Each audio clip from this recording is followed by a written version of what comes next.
Greetings world. We are anonymous. The IRS just declared war on Bitcoin retroactively. This announcement that the IRS will now be treating Bitcoin as property, not currency, has serious legal implications for anyone who has used it over the past few years.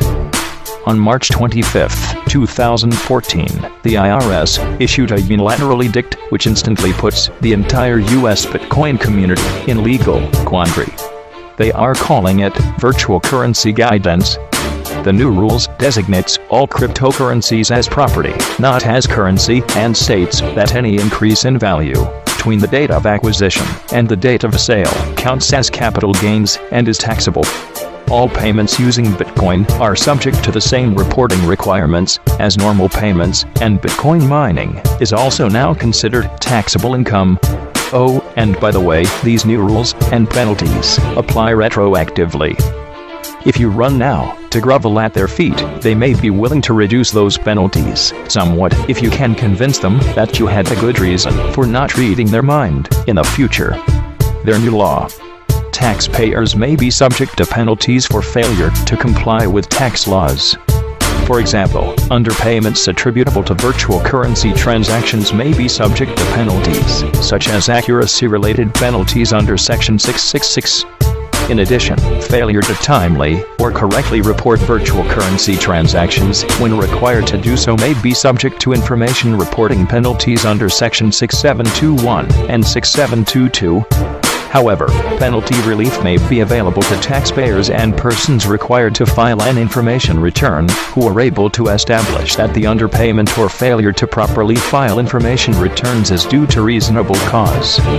In one failed swoop, the U.S. government has placed the entire U.S. Bitcoin community in a precarious legal position. Much of the allure of the currency lies in the fact that it has been widely viewed as a way to bypass government restrictions and to challenge the current monetary system. Up until this point, this currency rebellion did not carry any risk outside of the obvious price volatility. Now, however, those who have bought, sold, or mined Bitcoin since 2009 have a choice. Either attempt to go back and trace every single transaction and corresponding price in US dollars, or go rogue and hope for the best.